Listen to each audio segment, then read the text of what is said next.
Assalamualaikum warahmatullahi wabarakatuh. Perkenalkan, kami dari Heyday Team akan melakukan demo dan presentasi mengenai sistem pengolahan limbah rumah tangga untuk pupuk kompos berbasis Internet of Things. Dan di sini kami beranggotakan 5 anggota. Yang pertama saya sendiri, Rizky, kemudian ada Abdi, kemudian ada Anissa, kemudian ada Siti, dan ada Zaki. Dan yang bertanggung jawab di bagian hardware yaitu saya sendiri, Rizky, dan juga Abdi. Kemudian yang bertanggung jawab di bidang web programming adalah Anissa Yusri, dan yang bertanggung jawab di bidang server adalah Siti Nurasyari dan M. Zaki Saputra. Baik, di sini kita bahas pendahuluan terlebih dahulu. Sistem yang kami buat itu dilatar belakangi oleh pengolahan limbah rumah tangga yang tidak optimal dan dapat menyebabkan masalah lingkungan, sehingga diperlukan upaya untuk memanfaatkan limbah agar memiliki manfaat atau nilai tambah seperti pengomposan. Proses pengomposan saat ini masih menggunakan metode manual dengan menggunakan indera peraba sebagai pendeteksi suhu dan kelembapan pada kompos sesuai dengan hasil observasi awal kami ke PPST Universitas Andalas. Kemudian dari hal ini maka diperlukan alat pengolahan kompos otomatis dengan menggunakan sensor-sensor terkait sehingga memperoleh hasil yang maksimal. Nah, untuk perumusan masalah di sini yang pertama, bagaimana cara membuat pengolah pupuk kompos agar menjadi lebih mudah sehingga dapat menghemat waktu dan tenaga, dan bagaimana cara mengirimkan data dan notifikasi proses pengolahan pupuk kompos ke internet. Sedangkan untuk tujuan yaitu pertama, produk ini mampu membuat atau membantu pengguna dalam mempermudah pengolahan pupuk kompos untuk dapat menghemat waktu dan tenaga. Dan yang kedua, produk ini mengirimkan data dan notifikasi proses pengolahan pupuk kompos ke internet. Baik, selanjutnya adalah manfaat. Manfaat dari sistem yang kami buat, yang pertama adalah kemudahan dalam memonitoring dan mengontrol pengolahan limbah rumah tangga yang baik dan siap dijadikan pupuk. Yang kedua, efisiensi penggunaan energi dan kemudahan pengguna dalam pengolahan limbah rumah tangga sehingga memberikan nilai tambah. Dan yang ketiga adalah memberikan kualitas pupuk kompos yang baik untuk digunakan pada tanaman. Dan batasan masalah yang kami buat adalah yang pertama, menormalisasi suhu dengan sensor DS18B20 dan kelembapan tanah dengan sensor FC28, serta mengidentifikasi volume wadah pengolahan dengan sensor ultrasonik yang terintegrasi dengan water pump dan otomatisasi pengadukan dengan motor stepper dalam pengolahan pupuk kompos. Yang kedua, kami menggunakan RDBMS MySQL sebagai database system, dan yang ketiga adalah menggunakan AWS Cyberpanel sebagai server. Baik, untuk metodologi, yang pertama kami melakukan pengumpulan data. Dalam penelitian ini kami menggunakan metode kualitatif dan kuantitatif karena penelitian ini memerlukan data deskriptif serta numerik untuk mendapatkan hasil yang maksimal. Data yang diperoleh dari hasil observasi, kemudian juga pengkajian literatur terkait. Yang kedua yaitu rencana desain teknis. Setelah data terkumpul, perlu dirancang sebuah desain teknis yang melibatkan komponen-komponen utama seperti sensor terkait dan perangkat lainnya. Kemudian perlu juga dilakukan pembuatan algoritma dan metode pemrosesan yang sesuai dengan pengolahan pupuk kompos. Dan yang ketiga adalah pembuatan produk, yaitu mempersiapkan peralatan penunjang kerja dan bahan yang diperlukan, melakukan perakitan dan input data, melakukan designing produk, melakukan pengujian, dan mempublikasikan produk. Yang keempat yaitu melakukan pengujian keandalan produk yang dilakukan secara fisik dan virtual. Dan yang terakhir adalah pembuatan laporan. Yang pertama kami membuat logbook harian atau backlog harian. Yang kedua melakukan pelaporan kemajuan. Dan yang terakhir kami membuat laporan akhir. Nah, selanjutnya kajian literatur akan dijelaskan oleh Abdi. Baik, untuk kajian literaturnya itu yang pertama itu teori tentang sistem, yaitu pengomposan atau pembuatan pupuk organik merupakan suatu metode untuk mengkonversikan bahan-bahan organik menjadi bahan yang lebih sederhana dengan bantuan aktivitas mikroba. Teknik pengomposan teknologi rendah masih menggunakan cara-cara tradisional untuk membantu proses fermentasi bahan organik menjadi pupuk kompos. Penggunaan mikroorganisme seperti IM4 merupakan awal untuk mengembangkan pertanian yang ramah lingkungan dengan memanfaatkan mikroorganisme pembusuk yang bermanfaat untuk kesuburan tanah. Selanjutnya itu teori pendukung sensor kelembapan. Sensor kelembapan yang akan digunakan adalah sensor kelembapan tanah Soil Moisture Sensor FC28 yang merupakan sensor yang dapat mendeteksi kelembapan dalam tanah. Sensor ini terdiri dari dua probe untuk melewatkan arus melalui tanah, kemudian membaca resistasinya untuk mendapatkan nilai tingkat kelembapan. Mungkin yang selanjutnya itu sensor suhu. Sensor suhu yang kami gunakan itu sensor DS18B20, merupakan sensor suhu yang telah memiliki kemampuan tanah, air dan memiliki output digital. Sensor ini bekerja pada tegangan operasi 3 volt hingga 5,5 volt. Penggunaan sensor suhu ini untuk mendeteksi suhu pada limbah rumah tangga, kemudian akan diolah menjadi pupuk. Yang selanjutnya itu teori pendukung sensor ultrasonik. Alat ini bisa digunakan untuk mengukur jarak benda dari 2 cm sampai 4 cm dengan akurasi 3 mm. Dengan demikian, untuk menghitung jarak yang hanya maksimal 4 meter, maka rumus di atas harus dimodifikasi atau disesuaikan satuannya. Dalam hal ini, sensor ultrasonik digunakan untuk mengukur kapasitas yang ada pada wadah pengolahan limbah rumah tangga untuk pupuk kompos. Selanjutnya itu motor stepper. Motor stepper merupakan motor DC yang tidak mempunyai komutator. Umumnya motor stepper hanya mempunyai kumparan pada bagian stator, sedangkan pada bagian rotor merupakan magnet permanen atau bahan ferromagnetik. Karena konstruksi inilah maka motor stepper dapat diatur posisinya pada posisi tertentu dan atau berputar ke arah yang diinginkan. Motor stepper digunakan sebagai pengaduk otomatis. Setelah bahan pupuk kompos diberikan cairan IM4. Selanjutnya itu Arduino Uno dan ESP32. Arduino Uno adalah sebuah board microcontroller yang berbasis Atmega 328. Arduino Uno mempunyai 14 pin digital input-output digital, sedangkan ESP32 merupakan microcontroller SoC (System on Chip) terpadu yang dilengkapi dengan Wi-Fi, BGN, Bluetooth dan berbagai peripheral. ESP32 bisa digunakan untuk rangkaian pengganti pada Arduino. ESP32 memiliki kemampuan untuk mendukung koneksi ke Wi-Fi secara langsung. Selanjutnya itu Internet of Things. Internet of Things atau IoT merupakan sebuah konsep yang bertujuan untuk memperluas manfaat dari konektivitas internet yang tersambung secara terus-menerus yang memungkinkan mesin, peralatan dan benda fisik lainnya dengan sensor jaringan dan aktuator untuk memperoleh data dan mengelola kinerjanya sendiri, sehingga memungkinkan mesin untuk berkolaborasi dan bahkan bertindak berdasarkan informasi baru yang diperoleh secara independen. Selanjutnya itu akan dijelaskan pada Jaki, yaitu analisis perancangan. Baiklah, di sini saya akan menjelaskan analisis dan perancangan. Analisis sistem yang sedang berjalan. Analisis sistem yang sedang berjalan melibatkan pemilihan implementasi algoritma perolehan data sensor, integrasi Arduino dan ESP32, website, serta tampilan LCD untuk menampilkan informasi jika pengguna sedang tidak memiliki akses internet. Selain itu, pengujian dan evaluasi sistem juga penting dilakukan untuk memastikan kinerja yang optimal dan kehandalan dalam situasi yang berada. Sistem ini diharapkan dapat memberikan kemudahan dan efisiensi terhadap waktu serta tenaga dalam pengolahan limbah rumah tangga untuk pupuk kompos. Baik,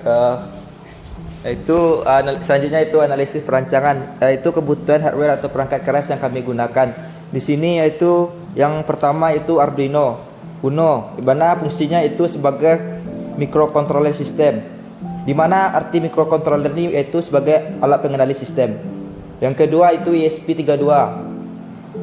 Di sini kegunaannya itu sebagai microcontroller dan sebagai penghubung koneksi internet. Yang ketiga itu LCD yaitu berfungsi untuk menampilkan informasi data sensor. Yang keempat, selanjutnya itu relay, yaitu kegunaannya itu mengendalikan daya yang dikontrol oleh Arduino. Relay mengendalikan arus listrik yang mengalir ke water pump. Yang kelima itu power supply, di mana kegunaannya itu sebagai pengubah tegangan listrik AC ke DC. Yang keenam, kabel jumper, di mana fungsinya itu menghubungkan antar komponen. Dan yang ketujuh itu sensor DS18B20, di mana fungsinya itu mendeteksi suhu pada wadah pengolahan. Yang kedelapan, sensor FC28, itu berfungsi untuk mendeteksi kelembapan pada wadah pengolahan. Yang kesembilan itu sensor ultrasonik, di mana fungsinya itu mendeteksi kapasitas pada wadah pengolahan. Yang kesepuluh itu motor stepper, di mana kegunaannya itu mengaduk kompos secara otomatis. Dan yang terakhir itu yang ke-11 water pump, di mana fungsinya itu untuk mengalirkan air dan IE4 pada kompos. Selanjutnya itu kebutuhan softwarenya itu. Yang pertama Arduino IDE, yaitu kegunaannya itu berfungsi untuk membuat, mengedit, memverifikasi dan mengunggah program ke Arduino dan ESP32. Yang kedua yaitu Visual Code, ini berfungsi itu membuat, mengedit, memverifikasi program untuk website. Yang ketiga MySQL, yaitu berguna untuk database sistem sebagai penyimpan data. Yang keempat CyberPanel, kegunaannya itu melakukan hosting dan membuat situs, deploy code program, serta sebagai web control panel yang aman, cepat dan praktis. Ya, baiklah, selanjutnya untuk penjelasannya akan jelaskan pada Rizky. Baik, untuk flowchart, untuk flowchart sistem di sini kami menggunakan indikator terkait dalam pembuatan pupuk kompos, yaitu suhu dan kelembapan. Nah, kemudian sistem akan memulai. Saat sistem dimulai, akan sensor-sensor akan menangkap data, yaitu sensor FC28, DS18B20 ultrasonic, dan di sini akan mulai pengambilan waktu. Nah, kemudian jika ultrasonic lebih dari 5 cm, jika dia tidak, maka notifikasi akan muncul pada web, yaitu notifikasi wadah penuh. Jika ya, maka akan ditanyakan lagi, apakah kelembapan lebih dari 40%? Jika ya, maka water pump E4 akan hidup selama 15 detik, dan untuk water pump yang kedua itu tidak hidup atau mati. Kemudian motor juga hidup. Nah, jika tidak, akan dicek lagi apakah kelembapan berada di antara 30% dan 40%. Jika ya, maka water pump kedua-duanya akan hidup dan motor juga hidup. Jika tidak, maka akan dicek lagi, yaitu kelembapan di antara suhu di antara 20 derajat sampai 40 derajat. Jika tidak dalam kondisi itu, maka water pump kedua-duanya akan hidup dan motor stepper juga hidup. Jika ya dalam keadaan suhu 20 derajat sampai 40 derajat, maka water pump E4 akan mati, dan water pump yang air juga akan mati, yang mana artinya kedua-dua water pump ini akan mati dan motor juga akan mati. Nah, sebenarnya suhu di sini seharusnya yaitu 30 derajat sampai 40 derajat. Namun di sini kami buat 20 derajat sampai 40 derajat karena untuk memudahkan pengujian. Selanjutnya akan dicek apakah waktu sudah 14 hari. Jika belum 14 hari, maka akan kembali lagi ke atas, ke awal untuk pengecekan indikator suhu dan kelembapan. Selanjutnya jika sudah 14 hari, maka notifikasi pengolahan akan muncul di web, yaitu notifikasi selesai, dan pengolahan pun selesai. Baik, untuk perancangan hardware, yang pertama kami menggunakan Arduino dan ESP sebagai microcontrollernya, yang mana Arduino ini akan menghubungkan semua komponen terkait, khususnya yaitu di sini kami menggunakan sensor suhu DS18B20, sensor kelembapan yaitu FC28. Kemudian di sini kami menggunakan power supply 5 volt 5 ampere. Kemudian di sini kami menggunakan sensor ultrasonic dan motor stepper. Nah, selain itu juga kami menggunakan water pump yang dikendalikan oleh relay. Nah, kemudian untuk antisipasi jika pengguna tidak memiliki internet, maka kami di sini menambahkan LCD di sistemnya agar jika pengguna tidak mempunyai internet, pengguna juga dapat melihat indikator-indikator tersebut melalui layar LCD saja. Lanjut. Nah, kemudian rancangan topologi akan dijelaskan oleh Zaki. Baiklah, di sini saya akan membacakan rancangan topologi. Baiklah, di sini ada sensor-sensor yang terdiri dari sensor ultrasonik, sensor DS18B20 atau suhu, sensor FC28 atau kelembapan yang akan terkirimkan ke Arduino, dan di Arduino akan mengolah data yang dari sensor-sensor tersebut. Lalu Arduino akan mengirimkan hasil olahan data tersebut ke ISP. Lalu ISP akan menampilkan ke internet dan menampilkan ke website kita. Baiklah, selanjutnya. Baiklah, selanjutnya yaitu rancangan antarmuka untuk website.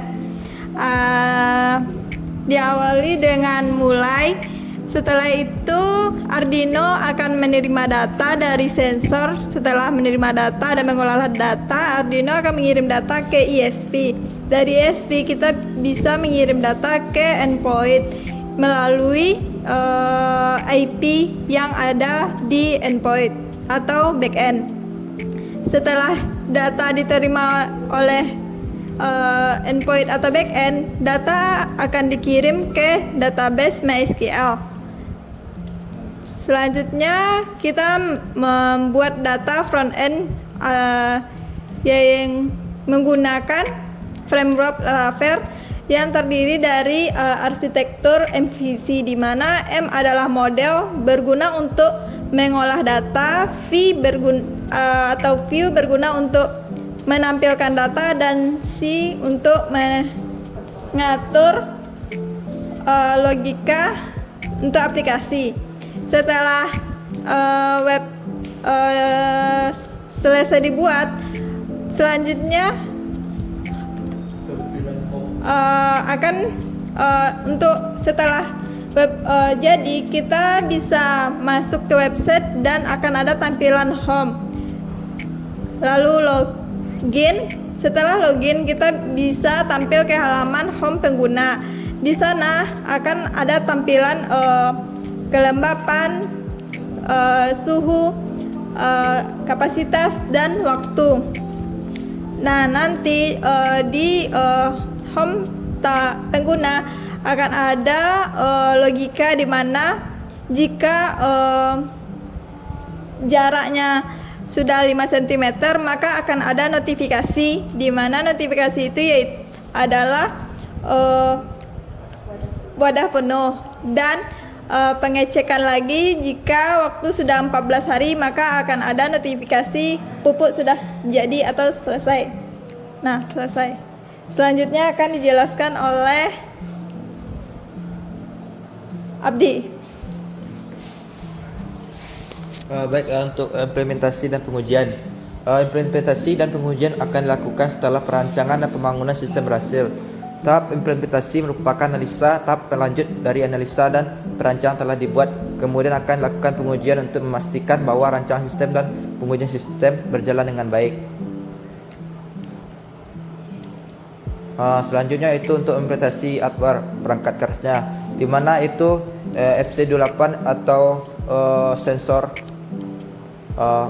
kelembapan, dan untuk menghubungkan Arduino itu pertama dengan menyambungkan pin dari A0 FC28 ke pin A3 ke Arduino Uno. Yang kedua itu pin VCC dari sensor FC28 menyambungkan ke pin 5 volt ke Arduino. Yang ketiga itu pin GND dari sensor FC28 menyambungkan ke pin GND Arduino Uno. Yang selanjutnya itu DS18B20 ke Arduino Uno. Yang pertama itu pin VCC dari sensor DS18B20 menyambungkan ke pin 5 volt Arduino Uno. Yang kedua itu pin GND dari DS18B20 menyambungkan ke GND Arduino Uno. Pin GND Arduino Uno. Yang ketiga itu pin data dari DS18B20 menyambungkan ke pin A2 Arduino Uno. Yang selanjutnya itu sensor ultrasonik dan sensor ultrasonik menyambungkan ke Arduino Uno. Yang pertama pin dari trik sensor ultrasonik menyambungkan ke pin 8 Arduino Uno. Yang kedua itu pin EXO menyambungkan ke pin 9 Arduino Uno.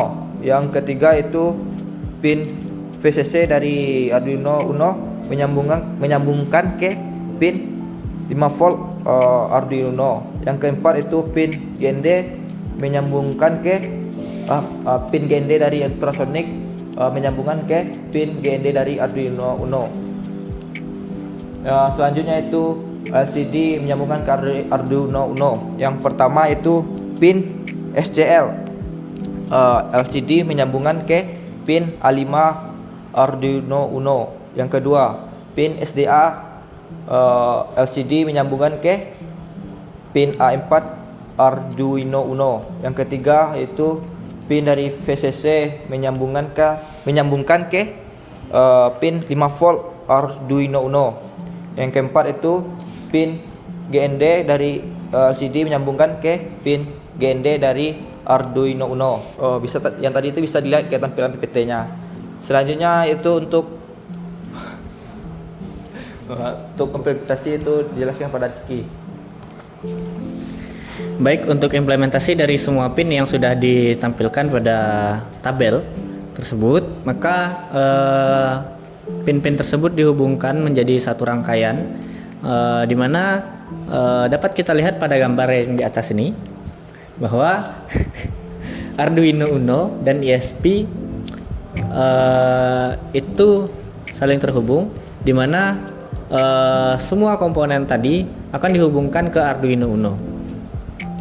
Nah, kemudian Arduino Uno ini berperan sebagai otak program dari sistem ini, yang kemudian akan mengirimkan data yang diperoleh dari sensor-sensor terkait ke ESP, yang kemudian akan dikirimkan lagi ke internet. Lanjut.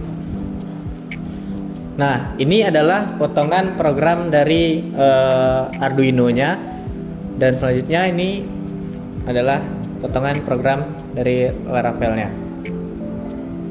Baik, selanjutnya akan dijelaskan oleh Anissa. Untuk implementasi dalam softwarenya kita menggunakan database dan website. Database yang digunakan pada pengembangan website adalah MySQL. Data tersebut diperoleh dari sensor-sensor yang terdapat pada komputer yang kemudian dikirim ke website, sehingga pengguna dapat melihat indikator terkait dalam pengolahan kompos. Penggunaan backend atau endpoint berguna untuk menerima data dari ESP dan menyimpan data ke dalam database. Data yang diperoleh dari sensor akan dikirim ke cyberpanel, yang kemudian diteruskan ke backend atau endpoint. Kemudian data tersebut dapat dikirim ke MySQL, sehingga data tersebut dapat dipanggil melalui view pada Laravel untuk menampilkan data ke pengguna. Data pada halaman awal website akan ditampilkan menu login yang dapat diakses oleh pengguna yang telah terregistrasi, seperti gambar di atas. Setelah pengguna berhasil login, maka website akan menampilkan data yang diperoleh dari sensor seperti kelembapan, suhu, kapasitas, serta waktu pengolahan kompos yang sedang berjalan. Pengguna juga dapat melihat tutorial pembuatan pupuk kompos melalui video yang tersedia pada website kami. Selain itu, website juga dikembangkan agar pengguna dapat membeli produk jadi pupuk kompos yang telah kami buat. Selanjutnya akan dijelaskan oleh Siti. Selanjutnya yaitu implementasi hosting via AWS dari CyberPanel. Web panel yang digunakan adalah CyberPanel, di mana CyberPanel ini akan membuat situs web yang telah diprogram menggunakan framework Laravel yang akan diteruskan ke domain yang sudah ada. CyberPanel ini terdapat fitur database untuk menghubungkan database MySQL dengan website yang telah dibuat.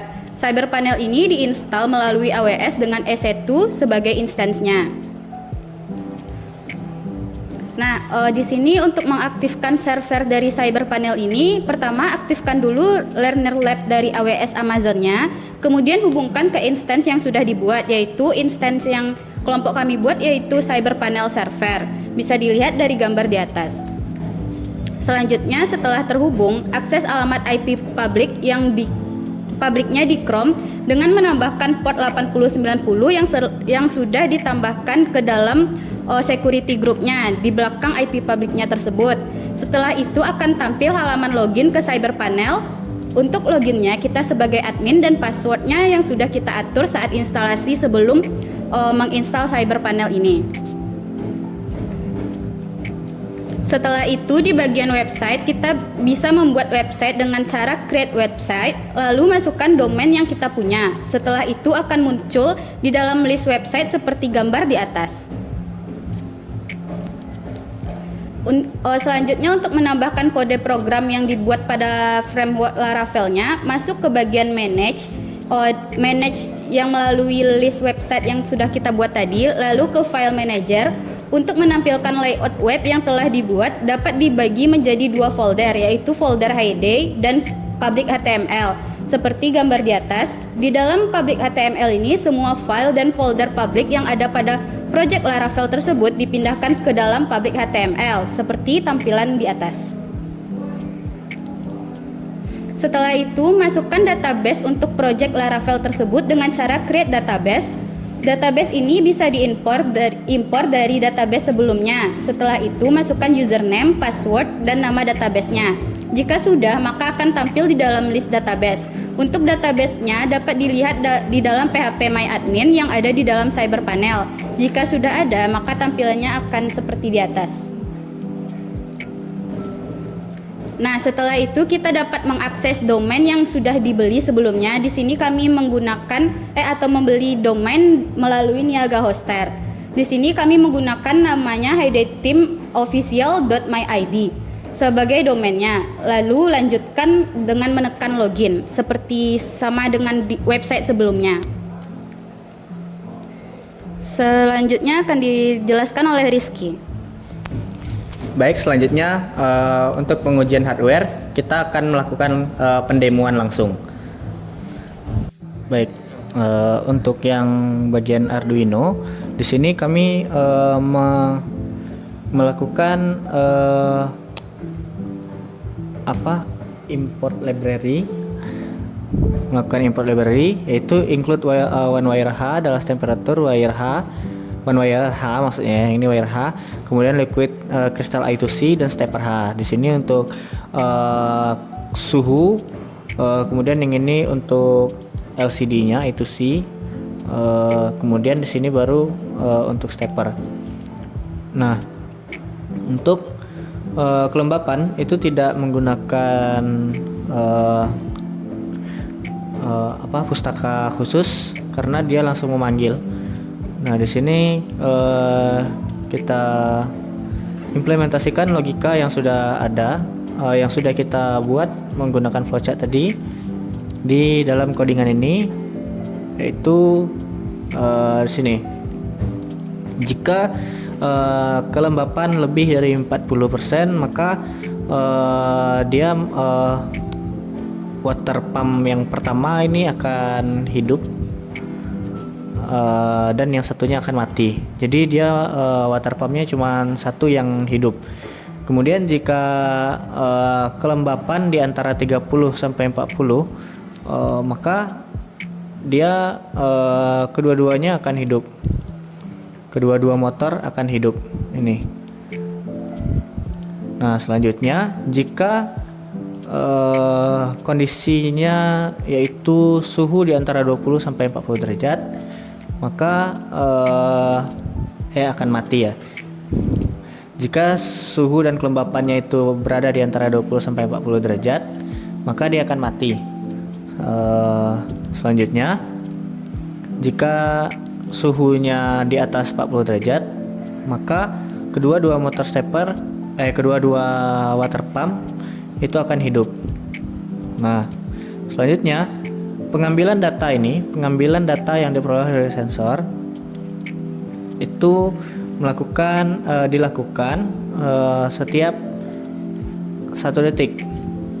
Ini menggunakan long time interval 1000 mili detik. Kalau dikonversi ke detik yaitu 1 detik. Kalau misalkan kita mengambil data di atas dari 1 detik, misalnya 2 detik, 3 detik, itu akan menurunkan tingkat akurasi data. Namun jika kita menggunakannya di bawah 1 detik, misalkan setengah detik, maka itu akan membebankan database yang kita gunakan. Selanjutnya, penggunaan logika ini akan diupload ke Arduino untuk eksekusi pada alat yang telah kita rakit. Nah, di sini sistem kami dalam keadaan mati. Kemudian dapat dilihat bahwa di website yaitu no data available, yang artinya data dari sistem ini belum masuk ke web. Selanjutnya kita akan mencoba menghidupkan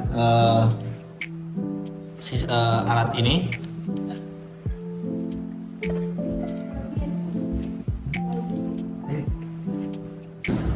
Baiklah, di sini sudah menampilkan data, yaitu untuk suhu 27,75 derajat Celcius, untuk jarak yaitu 13 cm, dan untuk kelembapan yaitu 1%. Nah, dapat kita lihat bahwa data tersebut, data yang ada di sini sama dengan data yang ada di website. Oke, kita lanjutkan untuk menjalankan logika yang ada pada sistem ini atau pada alat ini. Baik, untuk memudahkan pengujian, kami mengeluarkan sensor-sensor dari alat ini. Yang pertamanya sensor kelembapan. Kita akan mencoba jika kelembapan di atas 40%, maka dia satu motor akan hidup, yaitu motor yang berisikan air yang bening ini. Kita akan cobakan terlebih dahulu ya. Sini.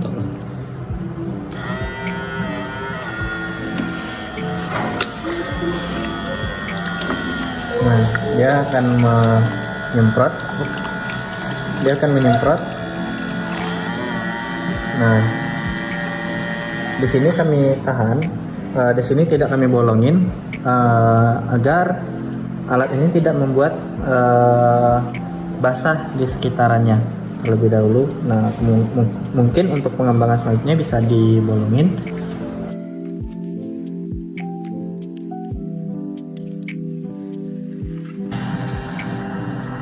Oke. Dah.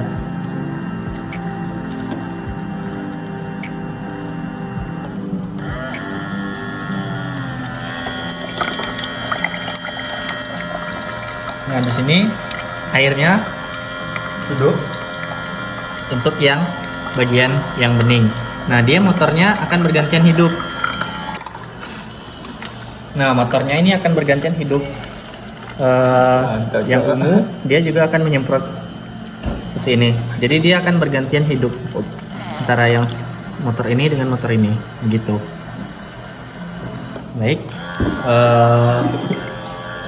Dapat kita lihat bahwa kondisinya sekarang berada di suhu di atas 40 derajat Celcius ya. Jadi dia akan motor tersebut akan hidup sehingga suhu ini akan turun. Nah, untuk sekarang kan suhunya masih di atas 40 ya, di 68.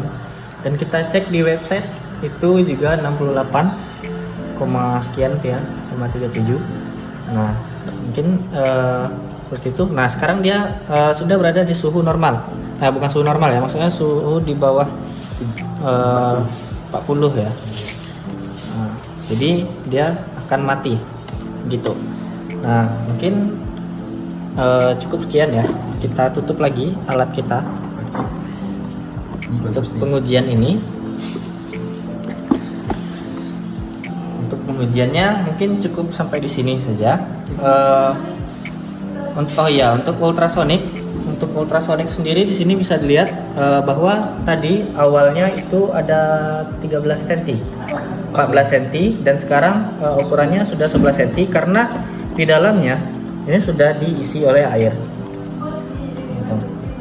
Sudah diisi oleh air yang sudah mengisi di wadah ini sehingga jaraknya berkurang jadi 11 cm gitu. Untuk kelembapan tadi udah dicoba, kelembapan sudah kembali lagi ke 1% ya, 2%. Nah, mungkin cukup sekian presentasi demo alat dari kami. Nah untuk hari itu dia masih 0 karena kami menggunakan interval hariannya, interval 1 hari. Nah untuk penjelasan hari atau waktu akan dijelaskan oleh Siti. Bisa dilihat dari tampilan websitenya, di sana ada tertulis started on 10 Juli karena data yang baru masuk itu baru masuk pada hari ini yaitu 10 Juli, makanya di sana harinya baru terhitung 0. Selanjutnya kalau dihidupkan untuk hari besok maka terhitung menjadi 1 hari. Sekian.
Baik, dari hasil pengujian yang telah kita lakukan atau pendemoan yang telah kita lakukan, maka kita dapat menarik kesimpulan yang akan disampaikan, yang akan dijelaskan oleh Zaki. Baiklah, sini terdapat 2 kesimpulan. Yang pertama, rancang bangun sistem, yaitu alat pengolahan kompos otomatis ini mengintegrasikan sensor suhu DS18B20, sensor kelembapan FC28 dan sensor ultrasonik yang dapat memberikan data volume pada wadah pengolahan. Data yang diperoleh dari sensor tersebut akan diproses melalui mikrokontroler untuk melakukan otomatisasi penyemprotan IM4 dan air untuk menjaga suhu dan kelembapan agar tetap stabil. Kemudian akan dilakukan otomisasi pengadukan pada pupuk kompos yang sedang diolah. Yang kedua, pengiriman notifikasi. Jika pengolahan tersebut selesai, sistem akan mengirimkan notifikasi pada perangkat pengguna sehingga pengguna mengetahui bahwa pupuk kompos telah selesai diolah. Selain itu, jika pada saat pengguna memasukkan bahan pembuat pupuk kompos terlalu penuh, sistem juga akan mengirimkan notifikasi bahwa wadah pengolahan terlalu penuh. Hal ini dipertimbangkan karena jika wadah terlalu penuh, maka proses pengadukan tidak dapat dilakukan secara optimal. Baiklah, selanjutnya untuk saran terdapat 2 juga, yaitu untuk pengembangan selanjutnya disarankan untuk menambahkan buka tutup otomatis pada wadah pengolahan limbah saat pupuk kompos telah selesai diolah. Yang kedua, untuk pengembangan selanjutnya disarankan untuk mengembangkan sistem dengan protokol komunikasi IoT yang ada. Terima kasih. Baik, mungkin cukup sekian presentasi dan demo produk dari kami. Lebih dan kurangnya kami mohon maaf. Assalamualaikum warahmatullahi wabarakatuh.